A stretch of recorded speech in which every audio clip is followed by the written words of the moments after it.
기내에서 깜짝 인사를 먼저 보셨고 윤석열 대통령 나토 정상회의가 열리는 스페인 마드리드에 도착을 했습니다. 호주 총리와의 정상회담을 시작으로 다자 외교 데뷔전에 본격 돌입할 예정입니다. 또 국회에서 후반기 원구성을 두고 여야 대립이 격화하고 있는 가운데 여야 모두 내홍에 불씨는 여전한 상황입니다. 오늘은 추은호 해설위원과 함께 정치권 주요 이슈 짚어보도록 하겠습니다. 네, 안녕하십니까 위원님? 네, 안녕하세요. 네.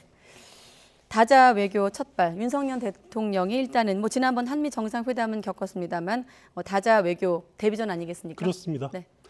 아마 다자 외교에 임하는 윤석열 대통령 대개 마음이 굉장히 부담이 많을 겁니다.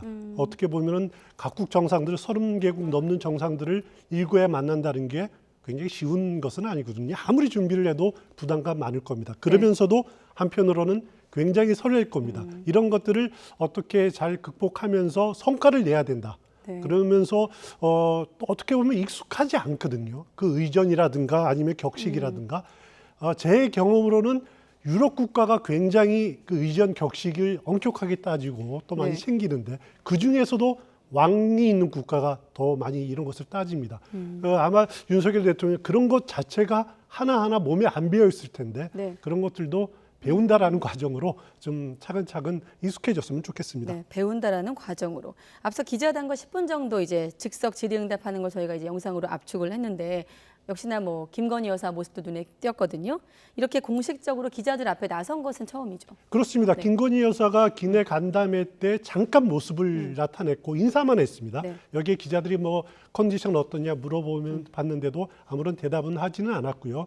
김건희 여사도 나토 정상회의에서 배우자 세션이 있습니다. 배우자 행사를 따로 하는데 그 중에서 제가 제일 관심을 기울이는 게 어떤 거냐면은 소피아 국립미술관을 방문하는 겁니다. 네. 여기에서 참석하는 다른 그 국가 정상의 배우자들과 늦은 오찬도 같이 하는데 이게 왜 중요하냐면은 그 미술관은 피카소 게르니카가 있는 그런 네. 유명한 미술관인데 한미 정상회담 만찬을 우리가 용산 국립박물관에서 하지 않았습니까? 찬반 여론이 있었지만은 여기서는 유명한 국립미술관에서 그 늦은 오찬을 행사를 하는데 여기에서 스페인을 어떻게 준비를 하는지 이런 것을 여기 임하는 각국 정상 배우자들은 어떻게 대응을 하는지 이런 부분들도 우리가 좀 잘 좀 보고 우리나라 앞으로 이런 행사 있을 때 접목을 시키는 방안도 한번 좀 그런 기회로 삼았으면 좋겠습니다. 네. 자, 그런데 아까 그 대통령 답변 속에서도 축구 얘기가 나왔는데 이 문제를 가지고 여야 간에 또 때 아닌 축구 공방이 있었거든요. 잠깐 또 여야 공방을 좀 들어보겠습니다. 비행기 안에서 뭐 하셨냐? 그러니까 유럽 축구 보셨다 이런 얘기 하셨더라고요. 애교로 나가다 보면은 누구를 만날지 그러면 그 사람에 대한 인적 사항과 또 무슨 얘기를 나눌지 이런 거 준비하기에도 벅찬 시간입니다. 그런데 벌써 유럽 축구 보셨다 그러니까 걱정스럽습니다. 15시간이에요, 비행시간이. 저희가 공부를 15시간 계속 할 수는 없잖아요. 아마 잠시 쉬는 시간에 유럽 축구 같은 것도 좀 보신 것 같은데 방점을 어디에 찍느냐 있는 것 같습니다. 저는 자료를 좀 보느라 쉬지 못했다는지 찍고 싶고요. 축구 잠시 봤다고 큰 문제는 될 것 같지 않습니다. 좀 너그럽게 봐주시죠. 네. 백혜련 의원은 걱정스럽다. 김정재 의원은 너그럽게 봐달라. 아주 불필요한 주제를 가지고 두 의원이 싸우는데 네. 근데 여기서 우리가 또 이렇게 축구를 좋아하는 분들은 이런 이야기를 합니다. 유럽인들에게 축구라는 것은 단순한 스포츠가 아니거든요. 이것은 삶의 일부분이기 때문에 유럽을 이해하려면 축구를 좋아하지 않을 수가 없습니다. 우메르트 에코가 이런 표현을 했습니다. 이탈리아 분인데 축구 경기가 열리는 일요일에 과연 혁명이 일어날 수 있을까 이렇게 네. 표현할 정도로 유럽인들은 축구를 정말 좋아하고 또 어떻게 보면은 사족을 못 쓰는 그런 편인데 유로컵을 봤다 그랬죠. 아마 네이션스컵 진행되는 것을 봤을 겁니다. 네. 그런 것을 알아야지 각국 유럽 정상들하고 이야기할 때 재밌는 화제로 쓸 수 있는 거죠. 그렇기 때문에 이런 주제는 좀 여유를 가지고 볼 필요가 있지 않느냐라는 게 저는 개인적으로 그렇게 생각을 합니다. 네. 그래도 답변 속에 좀 다자 외교 첫 무대이니만큼 좀 우리 대통령으로서 이런저런 좀 준비를 하고 있다는 내용이 좀 포함됐으면 어떨까 하는 어떤 지적 그렇습니다. 아니었을까 싶기도 해요. 네, 워낙 그 중요한 무대니까. 기자간담회 때 기자들이 이 같은 주제를 한 두세 번 물어봤더라고요. 어떤 질문에는 처음에는 보니까 네. 너무 자료 열심히 본다고 쉴 틈이 없었다라는 답도 있었고 또 재차 물어보니까 뭐 자료도 보고 책도 보고 또 축구도 봤다 이렇게 대답을 했는데 한 부분만 떼놓고 보니까 그런 공격을 할 수 있다. 그렇게 생각이 됩니다. 네, 알겠습니다. 자, 아까 또 김건희 여사에게 잠깐 했는데 또 연결해서 지금 보면 김건희 여사가 최근에 보폭을 점차 넓히면서 개인 팬카페도 주목을 받고 있는 상황인데 국민의힘도 김용태 의원의 언급이 또 화제가 되고 있습니다. 그 팬클럽 회장을 향해서 친목 단체 목적에 맞게 좀 제의를 해라라고 했더니 또 그 팬클럽 회장은 강신업 변호사죠. 정치적 결사체다 이렇게 또 맞받았거든요. 그렇습니다. 이 단체는 좀 앞으로 어떻게 될까요? 일단 강신업 변호사도 정치를 했던 분입니다. 네. 바른미래당 대변인도 했었고 나름대로 정치를 좀 했었는데 왜 이런 그 논쟁이 나오냐면은 강신업 변호사가 계속 그 이준석 대표를 비판하는 글을 SNS에서 계속 올렸어요. 그러니까 이제 이준석 대표의 측근인 김용태 최고위원이 아니 친목 단체에 맞게 그 일이나 제대로 하지 왜 정치 문제에 개입을 하느냐, 네. 그 코멘트 하느냐라고 이렇게 비판을 했던 겁니다. 그러니까 강신업 변호사가 어떻게 보면은 우리는 표현의 자유가 있는 것 아니냐. 그리고 건희사랑이라는 팬클럽은 윤석열 대통령과 김건희 여사의 지지단체다. 네. 그렇기 때문에 우리는 어떻게 보면은 정치적 성격의 결사체다라고 이렇게 주장을 했어요. 하지만은 누가 보더라도 이 팬클럽이 정치적 결사체가 될 수 없다라는 것은 명확하지 않습니까? 네. 무슨 의도를 가지고 하는지 정확하게 저도 잘 모르겠습니다만 그래서 제가 찾아보니까 작년에 강신업 변호사가 기고한 글에 이런 표현이 있습니다. 그 대한민국의 정당은 어떻게 보면 정치 이념으로 모인 결사체가 아니다. 선거용 집합체에 불과하다. 이렇게 비판을 한 글이 있더라고요. 네. 그러니까 강신업 변호사가 보기에는 국민의힘도 이준석 대표의 국민의힘도 정치적 결사체가 아니다라는 거죠. 오히려 내가 만든 이 클럽이 정치적 결사체다. 윤석열 대통령과 김건희 여사를 지지하는 결사체다라고 주장하는 건데 좀 일반인의 정서상 받아들이기에는 쉽지 않은 그런 주장이 아닌가 싶습니다. 네, 알겠습니다. 국민의힘 최고위원이 또 이런 발언을 해서 한번 질문으로 드려봤고 이번엔 국회 상황을 짚겠습니다. 결국 민주당이 7월 임시국회 소집 요구서를 제출했습니다. 여야 원내대표 목소리 한번 들어본 다음에 또 위원님과 이야기 이어가겠습니다. 민주당이 일방적으로 본회의를 소집한다면 이는 입법 독재 재시작의 신호탄이 될 것입니다. 또다시 우리 국회가 지켜온 협치 정신을 짓밟는 것입니다. 이 비상한 시국에 대통령은 나토행, 여당 원내대표는 필리핀행 비행기에 몸을 싣습니다. 협상의 상대를 무시하는 것도 모자라 아예 대화 자체를 포기한 무책임한 협상농단입니다.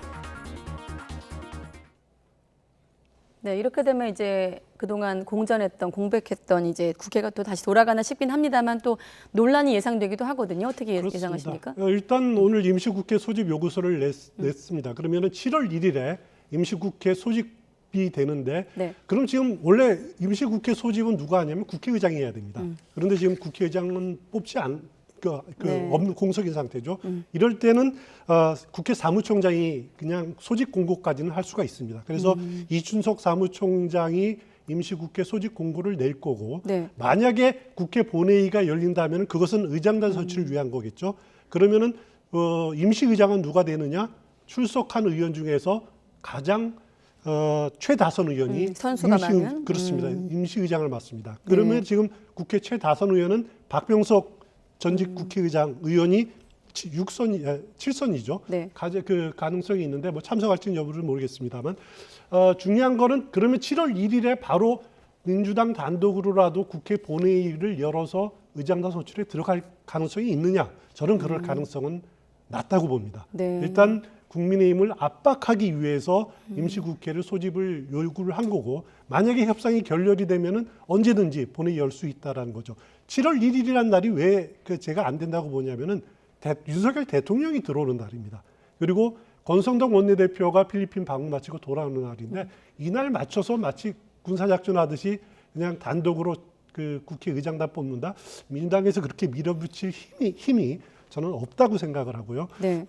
만약에 강행을 한다라면은 지난 4월 말 5월 초에 있었던 검수완박, 이른바 검수완박 법안 강행 처리처럼 또다시 국민적 비난에 휩싸일 가능성이 있기 때문에 지금 단계에서는 국민의힘 압박용이다. 이렇게 보시면 될 것 같습니다. 일단 국회부터 열어놓고 국민의힘을 압박하자. 그렇습니다. 이렇게 보시는 그런데 거군요. 일단 재헌절이 그 7월 17일이지 않습니까? 네. 그 전에는 국민의힘도 원구성에 합의할 가능성 저는 굉장히 높다고 보고요. 네. 그래서 권성동 원내대표가 돌아오는 금요일부터 아마 개원 협상이 아주 빨라질 가능성이 높습니다. 그래서 네. 빠르면 다음 주면은 이루어질 가능성이 상당히 높다 이렇게 보시면 될 것 같습니다. 빠르면 다음 주 정도로 그렇습니다. 예상할 수 있다. 네, 알겠습니다. 일단 보면은 민주당 같은 경우는 지금 국회의장단 단독 선출 또 청문회 강행을 시사하고 있고 사개특위 구성 문제도 있거든요. 가장 먼저 민주당이 좀 물리적으로 할 수 있는 게 있다면 어떤 겁니까? 제일 먼저 민주당의 제일 중요한 카드로 생각하는 것은 사법개혁특위를 정상화하자라는 것이 네. 가장 중요한 카드일 겁니다. 왜냐하면 사법개혁특위를 정상 가동을 해야지 중대범죄수사청 입법을 해야 되거든요. 네. 그것을 연말까지는 빨리 마무리해야 된다라는 그런 타임테이블이 있는 거고요. 그렇기 때문에 그걸 정상적으로 가동하기 위해서는 국민의힘이 그냥 들어와야 되는데 국민의힘이 지금 받아들이지 않고 있다라고 하는 거죠. 검수완박 법안이 통과된 것을 현실화하는 것을 인정하니까 지금 안 받아들이는 상황인데 그런데 국민의힘 입장에서도 결국 보면은 그 사개특위 구성 결의안이 이미 5월 3일 국회 본회의를 통과됐습니다. 네. 그렇기 때문에 이걸 뒤집을 상황은 그런 그 방법은 없는 상황이거든요. 네. 그래서 오늘 권성동 원내대표가 민주당이 마음만 먹으면은 남자를 여자로 바꾸는 것 빼놓고는 다 할 수 있다. 이렇게 말한 것을 보면은 서서히 그 권성동 원내대표도 현실을 받아들이는 상황이 아니겠느냐. 그래서 다음 주부터 개원 협상이 아주 급물살 탈 가능성 네. 충분히 있어 보입니다. 네, 나토 정상회의 끝나고 다음 주 상황까지 한번 국회는 지켜보기로 하고, 자, 앞서 저희가 속보로 전해드렸죠. 홍영표 의원, 민주당 홍영표 의원이 8월 전당대회 불출마 선언을 했다라는 속보가 있었는데 친문계 핵심으로 분류되는 그렇습니다. 홍영표 의원, 이렇게 되면 이제 전해철 의원에 의해서 친문계 당권 주자는 모두 불출마하게 된 것 아니겠습니까? 그렇습니다. 전해철 의원 이어서 홍영표 의원이 불출마하면은 친문계 이번 전당대회 대표 도전 다 손 놓게 됩니다. 네. 그러면 이제 남은 것이 과연 세대교체론이 주자들, 그 주자들이 어느 정도 적극성을 가지고 출마를 하느냐라는 것에 달려 있고요. 네. 아니면은 그냥 거의 그 이재명 의원의 동무대가 될 가능성이 저는 상당히 높지 않느냐 이렇게 네. 보여집니다. 네. 자, 사실은 다음 질문 이제 이재명 의원의 출마와 관련된 건데 일단은 기정사실화 됐다는 분석이 나오고 있거든요. 지금 이재명 의원의 입장은 이렇게 되면 어떻게 되는 걸까요? 이재명 의원은 지금 출마 가능성 저는 거의 99.9%라고 보고요. 그리고 출마하면은 대표 선출 역시 99.9%라고 봅니다. 지금 네.